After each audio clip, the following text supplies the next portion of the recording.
Yes, Nadim. So for me, the earlier it was published, the better, because we have time to think more and Yeah, you know, exactly. yeah. So that you Or can think if it and if then you it can it process. can be opened later, sir, and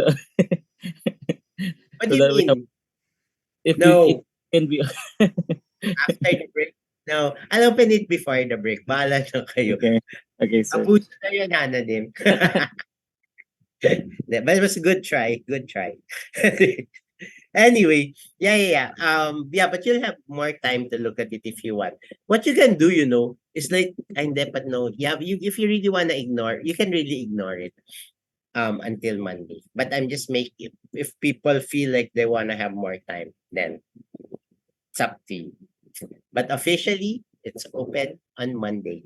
But unofficially, it's up by Saturday. All right. Um, okay. So on to the lesson.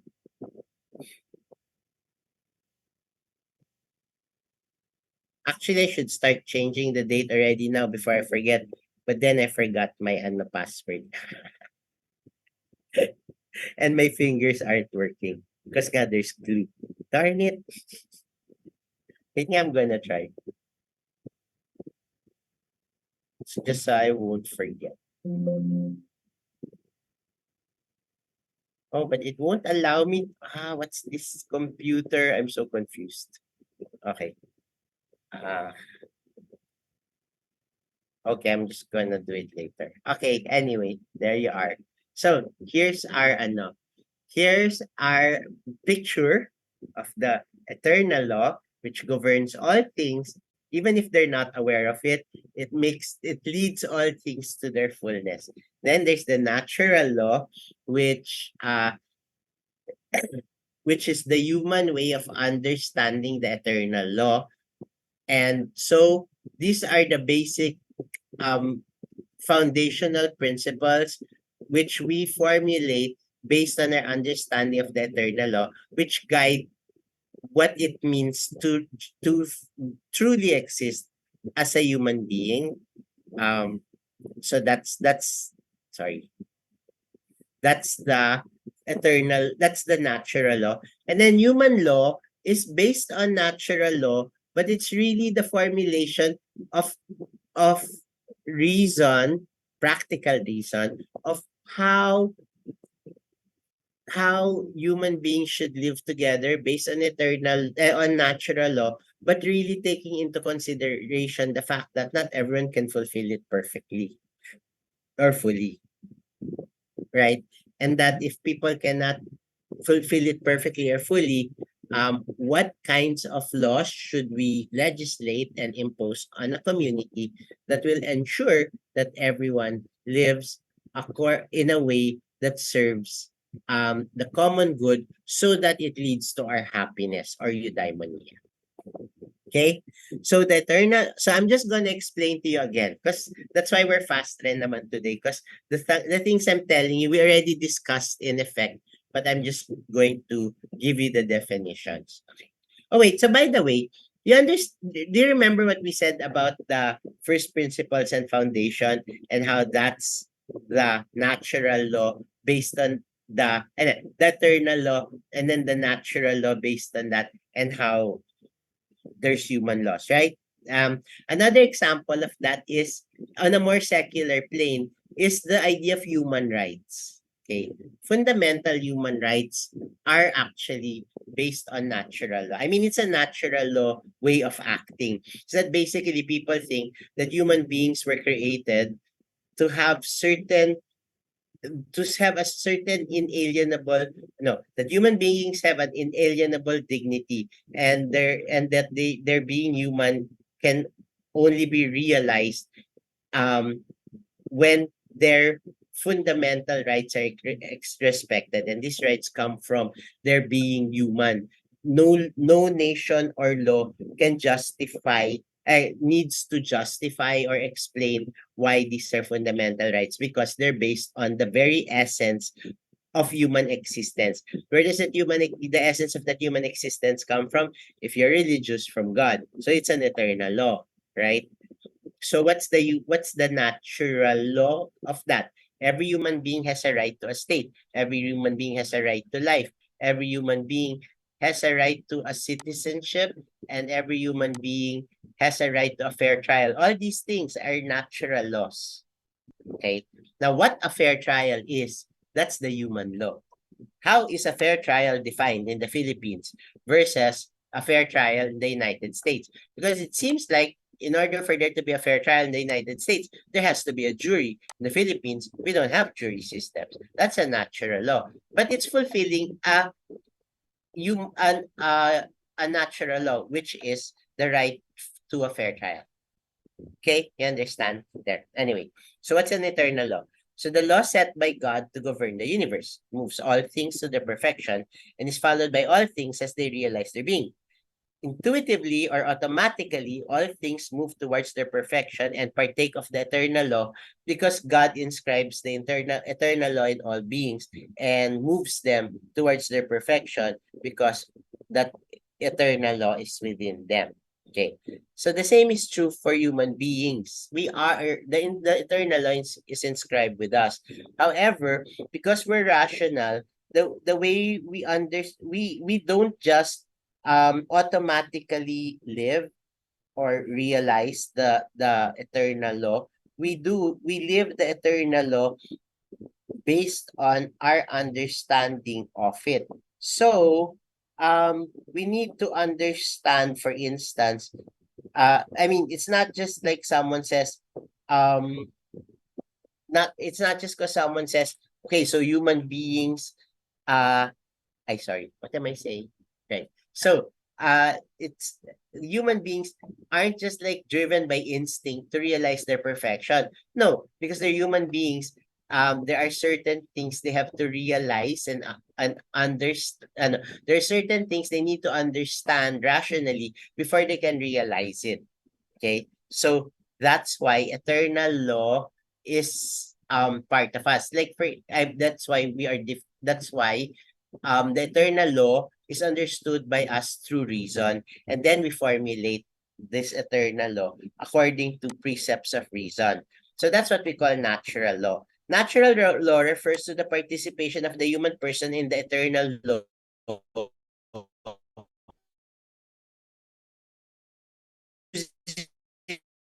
reason. We formulate it for ourselves according to reason into an axiom or precept that tells us how to act in order to realize our fullness as human beings. Okay. Because the eternal law is inscribed in us, reason is able to recognize the eternal law and live according to it. But it has to formulate what it means for a human being to actually adhere to that eternal law. Okay. So there. So that's why we have, for instance, that's why we have the formulation of the human rights. The That's why we have the Universal Declaration of the Human Rights, right? This is, although some people say it's very Western, maybe we should really rethink the Universal Declaration of Human Rights from a more international perspective because it is really Western. White people really were the ones who formulated that. Um, with some consultation of of other nations, but mainly the UN was composed of Western Europeans and Americans. I mean, they were the ones who's mainly formulated it. But anyway, the attempt nonetheless was, we know what human beings are. We know how human beings were created. There's this assumption that human beings have an essence that comes from the eternal law. And then we just had to articulate using reason if human beings have this essence as reasonable, autonomous, free beings that are oriented towards their own self-realization, what are the basic rights that we should all have in order to guarantee that this nature of humanity is respected and promoted and realized. Okay, so that's really the question there. Okay, so human law is sorry, so natural law really is how we realize things. Yes, Medel, human beings have instincts too. Um, like for instance, we have the instinct to procreate. That's really an instinct, diba? But then, even if human, so but the instinct to procreate, you can consider that part of eternal law, right? Because that's the law. That's not just human beings thought of it. No, it's just really inscribed in all beings, the need to procreate, diba? And so all beings can that humans really have that instinct to procreate, that we need to our species, but also interpret instinct or law to procreate into rational into a rational principle, right? Like what does procreation mean? When is procreation human? When is it most how is it realized in the most human way, right? That has to be formulated too by human beings. It's not just like we have the instinct for procreation. We do, but then as also as human beings, we have to understand how procreation is to be realized according to reason, right? And even the fact that you guys are celibate, that you will be celibate, diba? And will never have the the duty or opportunity or right or but I mean you've given it up freely, the possibility of procreating. I mean, if you become priests, right? And then you've given that up freely. But all there's a reason for it. Although you have the instinct for it, you've chosen that there's also, according to natural law, that not to procreate is also a choice for human beings, and that maybe to choose that sometimes will allow for greater human flourishing because it allows for freer self-giving in service for all. Right? Isn't that why you're not procreating? So that you can be free to serve all people and not be attached to a family. You know what, right? That's something like that. I'm sure that's part of it. Okay. Anyway. So yes, Meda. Okay. So so natural law becomes like a postulate, when we see, like, we postulate that this is what it means to be a human being and this is how human beings ought to act if they fully realize they're human beings. But practical reason must draw some more particular determinations in particular matters. So in this situation, what does it really mean, right? When marry like the idea that marriage eternal. I mean, that's already a natural law given is given for human beings, that the fact that marriage is sacred, that people should not be that when people are bound, they should be bound in a way that they're bound in God's love, or whatever, however we formulate that, right? That then it's a postulate. But in a family, in a concrete community, we're not first of all, not everyone's a believer. Secondly, not everyone um aims to be the highest kind of saint, not the highest kind of person in terms of sainthood, right? How does that translate to concrete actions in such a way that we guide people, that the law binds people to realize the natural law, okay, that reason binds people to realize the natural law, but at the same time reason does not bind them, in that takes into account human finitude and particular circumstances and concrete situations. So it's really more for practical reason to determine how is that realized. So human law is reason determining from the postulates of natural law the ought in particular situations. So human law is practical reason trying to understand from the postulates of natural law things like every person should have a state, that every person must be the dignity of the person must always be recognized, that the state cannot do anything to take away the human rights of a person. How do you translate that in very concrete situations, right? In very concrete,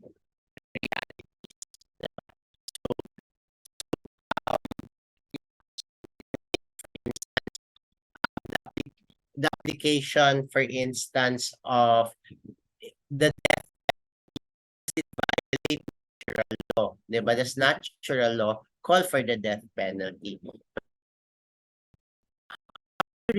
When is it applied? When is it called, you know? Because doesn't it go against the natural law that every human life is sacred?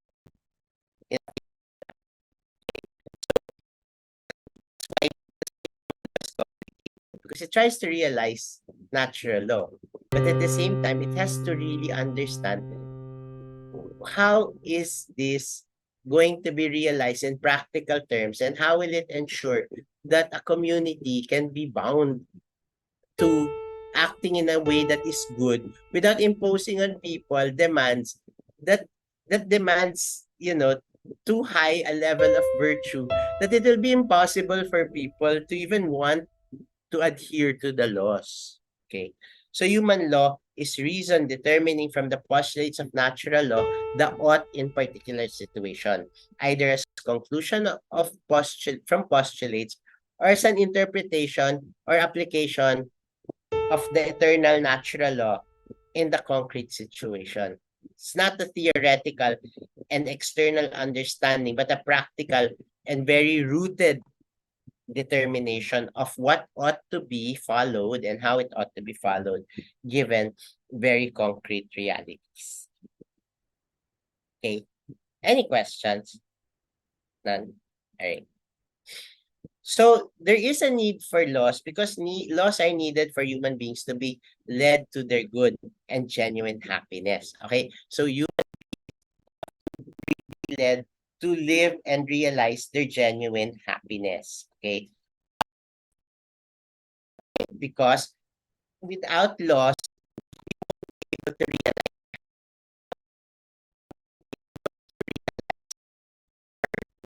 sorry,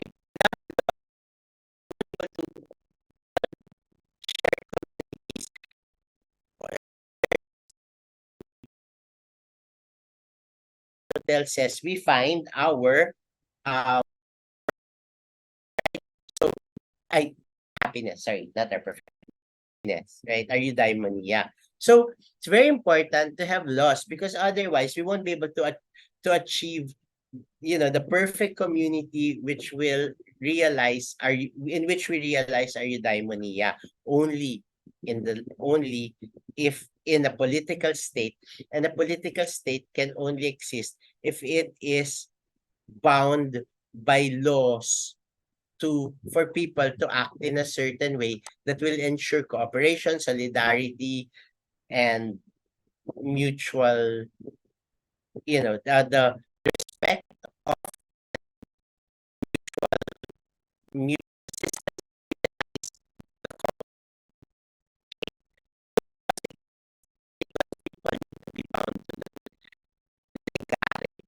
legal law is really rooted in legare, which is to bind, to tie up. Okay. That's also the root word of religion. Religare is the root word, or is what religion comes from in Latin, and it means to bind again.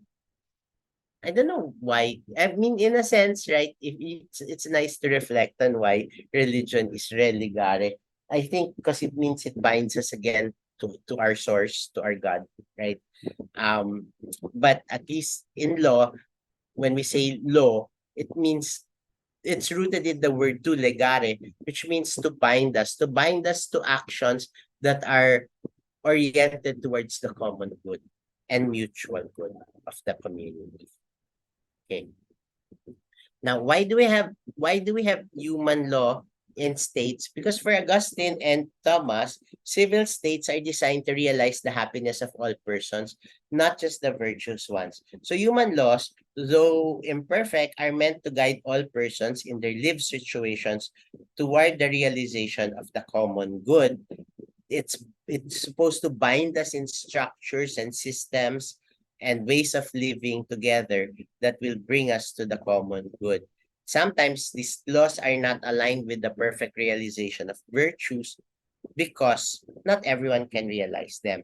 But the eternal laws are there to guide us to the perfection of our virtues, but the human laws are there for the concrete realization of what we can genuinely achieve what we can live in order to build a shared community.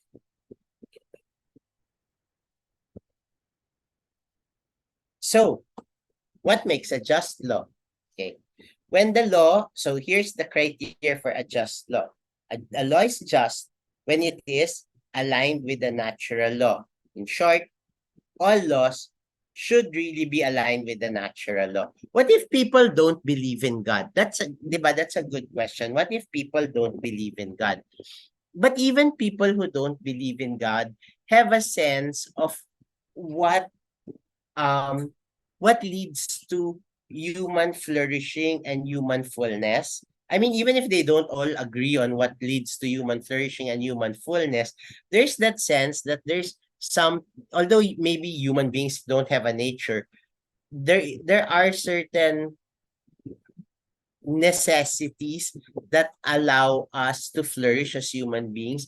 And so even if you don't believe in God, you still have a sense of not natural law per se, but at least you do have a sense of natural law in this, not literally that it comes from God, but in the sense that there are shared characteristics of human beings that are so fundamental that all the laws must really align to this, which is why we have the Declaration of Human Rights, right? There are two philosophers, Martha Nussbaum and Amartya Sen, who together developed the idea of um basic capabilities. They don't talk about rights, but they don't talk about a human nature, but they talk about that human beings have basic capabilities that they need in order to realize a human life. Um, what if there's no natural law? Then we can believe nonetheless, even if there's no natural law, we can believe that there's certain universals like basic human capabilities. And so when we make laws, human laws, we should align it in such a way that they don't get in the way of, and they actually promote these human capabilities. So everyone understands that, I think, that laws should be aligned with the natural law. And if there's no natural law because there's no God, then at least it should be aligned with certain universals that define us as human beings. Okay. And then um the laws are just when they are instituted by the proper authority within their powers.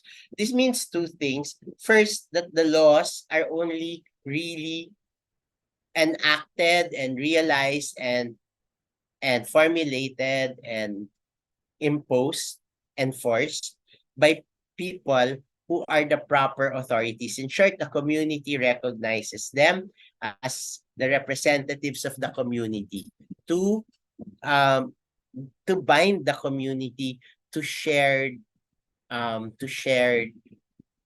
to a shared way of living that will ensure the common good. Okay, so that's why we believe these people, because we really, and that's why we follow these people, because we have um how do we say it, because we have authorized them to represent the whole community as the ones with the authority to impose a certain order upon society, which will ensure our mutual flourishing and our well our um common good, which will lead to eudaimonia. Now, why is it necessary that there is a proper authority? Because otherwise, everyone will just try to impose their own order, right, according to the way they understand it, and it will become might versus the might will be right, right? Whoever is the strongest will be the right, will have the right to impose their will, their order, their structure upon others. So there has to be a proper authority and it has to be recognized by the people. And we have different ways of recognizing who's the authority, right? The ones ordained by God, the ones elected by the people, etc. But there has to be a proper authority. And then it has to be within their powers. In other words, with the perfect example is what we saw in Saint the case of Saint Thomas More. It was not within the king's power to, separate the Church of England from the Vatican, right? He overstepped his power in declaring his marriage valid, So there's such a thing as, whenever we have a constituted authority, it can only always only work within its defined powers, right? So in other words, the state, for instance, cannot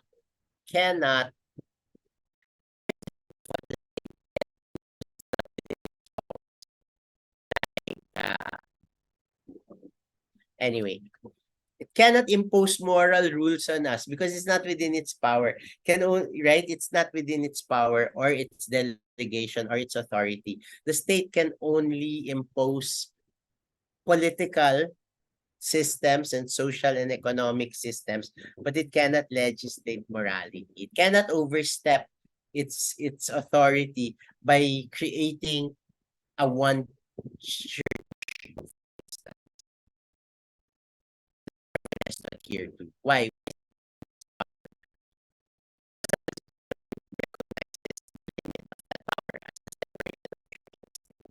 It's like that. Okay. Uh, it's designed to realize, okay, so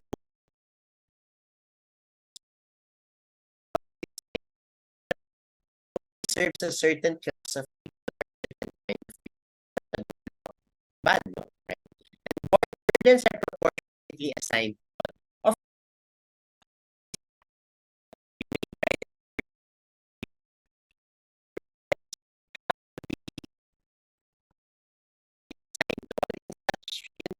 course, that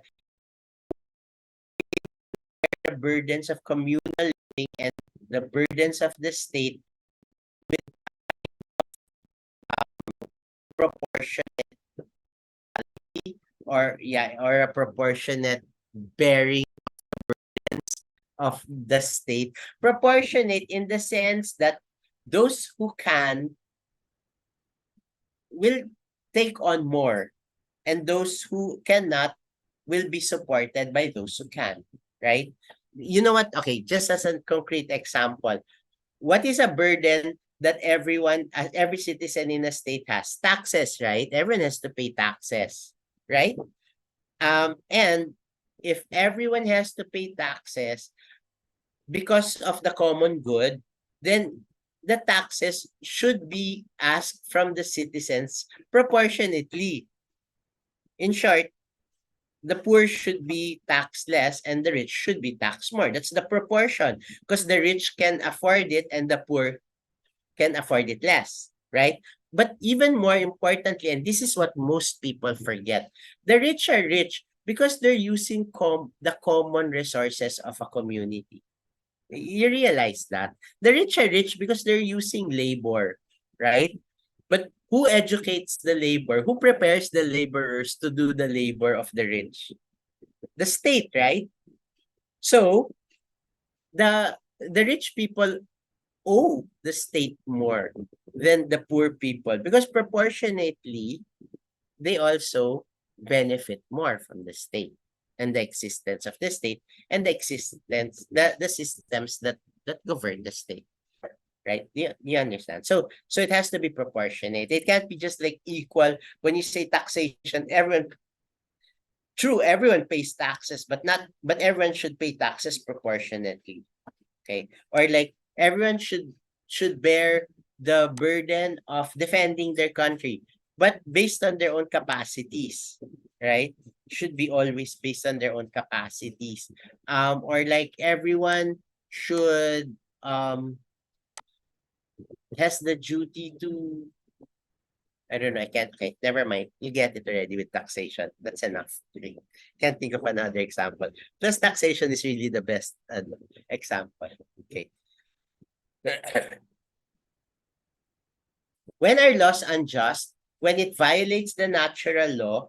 So laws can violate the natural law. For instance, when law, I think laws that impose the death penalty might actually violate the natural law, because it's a natural law that human beings have a right to life, right? There's a right to life. Even if they're murderers, um, we understand that there's a possibility that we still have to recognize their value as human beings, and that um they may have a right to life. Like, what would be a better example of a violation of a natural law? So, um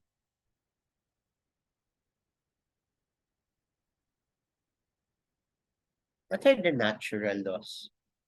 Oh, for instance, oh yeah, when there's a law that prohibits people from worshiping their gods, right? Like a law that says everyone should be an atheist. But then human beings do have an inherent need to worship that, and they have, that seems to be a natural law, that every human being must have the right to worship their God, or a sense of the transcendent. They all have a sense of the transcendent, and to actually limit their right to exercise that desire and capacity, that need and desire, would violate the natural law.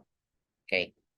Then when it transgresses the limits of authority's power, again, like, when it violates whatever you're authorized to do. So like, for instance, when laws tend to regulate your freedoms, when it doesn't really involve the state anymore or the common good.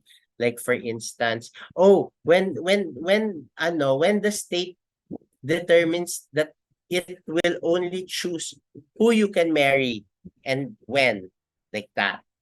That seems to transgress the limits of authorities' powers, because the state is only supposed to look into marriage insofar as it affects the common good. But how is choosing your own private life, um your own marriage, when is choosing, huh? When is choosing your own partner going to really determine the will affect the common good? How does it affect the common good? Seems not to, right? I know what's a that I know what's a thing that we might have to think about. It's like, what if the state limits the number of children you can have? You know, like through different ways, like, yeah, like, okay, maybe like if they impose a certain number of children, you can only have so many children, but isn't it a natural law to procreate? But isn't it also, doesn't it really affect the common good when you have too many children? So that's something you can think about. But that's one example when it's possible that a law transgresses the authority's power. Okay, transgresses the authorities power to and right to impose upon the people. Okay, when it violates the common good, of course, that's obvious. Like when you make a law that privileges a certain family, and then it deprives others, that's a bad law because it violates the common good. when it makes us act against God, well, there, when laws force you to act against your conscience or your religion, and when it unfairly disadvantages a particular person, okay, it need not be obeyed. Um, like for instance, when laws are not just a particular person, but a community or a locality or a race, when it unfairly disadvantages, right? Like for instance, when a community uh like for instance, what if a law was passed that they had to build a dam in an indigenous people's ancestral domain, right? And they're saying, okay, we have to build a dam on the ancestral people's domain, and it disadvantages them because it does not allow them to realize their way of life. But does it unfairly disadvantage them? Maybe yes, because they will never be compensated fairly for it anyway, because they'll never be able to regain their way of life. Plus, their sacrifice of their ancestral domain for a dam will never benefit them because it will only benefit powerful people in Manila, like that. Okay. That's an unfair disadvantage. Okay. Well, what about the state and governance? Well, the state is there to gather us toward the realization of the common good. The state is meant to govern different people who are not perfect, and that we don't need the perfection of the person anyway to be able to run a state where people work for each other's mutual benefit, because we can still work for our mutual benefit even if we're selfish, right? As long as the laws are well designed, they can be well designed such that selfish people can still work for each other's flourishing, as long as it's balanced, it's equal, and all of that. But if they function well, they could allow, but if the state functions well, it could actually allow persons to grow in virtue. That's kind of like what we learned in Plato. I think that if you really are able to design a state well, or the state's laws are really rooted in natural law in such a in a very in a very concrete way, such that if you follow the laws of the land, people will really be oriented towards becoming better persons. Okay. Um, and if the laws really orient us to listen to and open to natural law, which is rooted in eternal law, then the state can lead to virtuous people, right? Actually, you know what? I think that's also one thing though that we have to realize. The better a community is governed, and the better it's governed according to the natural law, the more authentically and um faithfully it's designed to reflect the eternal law and the natural law, the more possible it is for people, even if they're not virtuous, to be oriented towards their goodness, towards their virtue, right? I keep thinking, for instance, of the Ateneo, at least the way I know the Ateneo, the Loyola School, the Loyola schools, the college. Okay. And I'm sure LST is like this too, right? Because everyone is concerned really with um doing God's will in this educational system, because we understand that um people need to be educated, and they need to be educated to become in a way that will allow them to become virtuous people, and that everyone is somehow um buys in. How do I say that? Everyone is convinced and open to, and understands that, I mean, sorry okay, what if there's a, like for instance, think of Ateneo as a state, the college as a state. So like you can think of the college as a state, right? And then the people who govern it, the Jesuits, they understand the eternal law and the natural law. And the natural law for them is that um human beings can be led to their fullness and their flourishing as human beings if they are guided by the light of God, that their reason must be oriented towards God's love, and that they should be, then that everyone who enters the school is a creature of God and therefore deserves to be loved and treated with love and be formed into persons of love. And that translates to serving their nation, particularly the marginalized, right? What if they all have that in mind, right? And so every time they come up with policies, that's the orientation, because they'll come up with human laws, right? They're thinking, what should be the policy in giving grades? What should be the policy in making a core curriculum, or course curriculums that will ensure that even if we're making entrepreneurs or managers or scientists, their orientation is towards the serving of their fellow human beings, because they're all creatures of love. Ganyan. So even if that's the orientation and the laws are oriented towards that, right? Even on the very practical level, without imposing virtuousness on people, it's not like the laws will say, oh, you can't do this or you can't do that. But basically, the orientation of the laws is, making the showing that the very core curriculum, the way classes should be conducted, are oriented towards forming people of love and service, being men for others and women for others. What if it's like that? So even if a non-virtuous person who does not believe in God, okay, you can be a virtuous person and believe in God. I'm just saying, what if there's a person who doesn't believe in God and doesn't really buy into the whole theory of Ateneo as serving God? But just because he's in Ateneo and he has the basic propensities to follow the laws,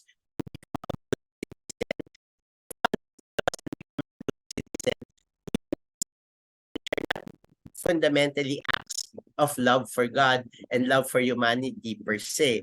Maybe it's even selfish because he just wants to be a scientist who does his research, right? But because he's following the laws of Ateneo, he becomes a person who serves. You know what I'm saying? Even without intending to be a person who serves, without even desiring to be a person who serves, because the law is good, they lead they can lead to the fullness of a person, that they can grow in virtue and they can grow in their excellence as human beings, right? Even if the laws don't intend necessarily to make everyone the highest kind of human being, but if they're well crafted enough so that they're really they're genuinely based on natural law and deeply rooted in natural law, they could lead people to virtuous, to becoming virtuous citizens. Okay? So, what about governance then? So, even if the citizens include persons from all faiths and belief systems, the laws must reflect the eternal order in their own limited way and the limited capacities of persons of various levels of virtuousness. So, it should never overstep and really make it impossible to be a citizen. Okay? So given that these are the laws and these are the state, and that the state exists to help human beings realize their eudaimonia, good governance is a recognition that people in the polity form a collective that cooperatively works for the realization of mutual happiness. Okay, mutual happiness. So by people of and then who does that? Who cooperates to do that? People of various capabilities and virtues, or even values and rationalities. So I think good governance is always balancing between fidelity to the eternal law, because in the end that will really lead to happiness anyway, and the reality of human finitude. Balancing the what are humans capable of, and what is the most practical thing to do in this situation, and aligning that always to the eternal law and natural law. Okay. So some comments on St. Thomas's conception of governance. For Thomas, he believes monarchy is the best form of governance because one can govern best like how like the way he has it in mind, that the one who makes the laws according to natural law. Because that would mean this person would be at the same time wise enough to understand how people actually live, but at the same time, um, holy enough to be able to understand the natural law. Okay. However, he understands that the rule of one could lead to tyranny. So monarchs can rule as long as they are framed by systems that ensure that it will be difficult for them to rule for themselves. So he believes that one person still should make the decisions and ensures that we're all bound by law, but he himself or she herself must be bound by the law. So there must be a system that makes it impossible for a monarch to become uh, an, uh, a dictator or a tyrant. Okay. They always should be oriented to the common good. And there are mechanisms also to remove them when they are not. So Thomas believes in the monarchy, but he also believes in a monarchy where there are mechanisms that really the king is not absolute power. He has to adhere to laws that orient him towards genuine service for the common good. And then when he violates that, there should be ways that he can be removed. So Thomas doesn't believe in the rule of the many because he belongs to a time when they believe that wisdom lay in the reason of the elite, and the most elite person should be the king.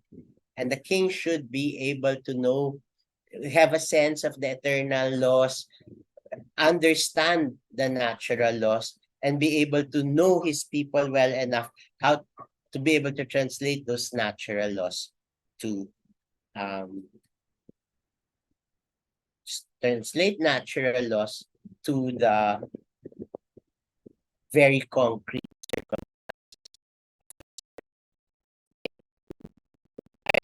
That's what I have for St. Thomas. Like we'll be discussing already. Um,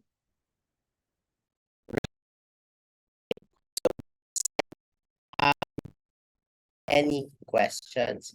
Yeah, but Medel, the difference with the prince is it's really the common good, and the king works for the common good, and that sense still is dictated by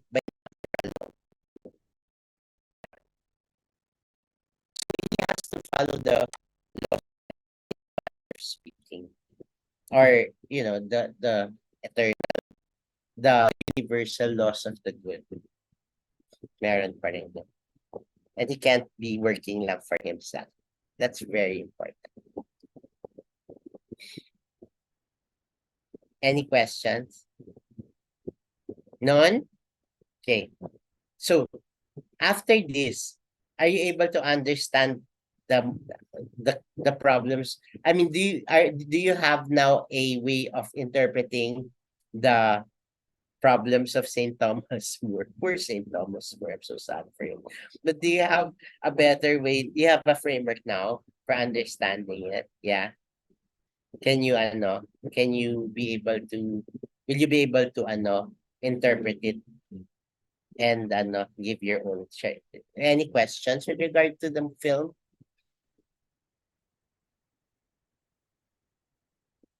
I, sorry, none. All right. So that means we can go. We can go. All right. Wow, you're so eager to go. Thanks a lot, guys. I feel your enthusiasm for philosophy. All right. See you next week in class on site. Bye. Have a good break, you. everyone.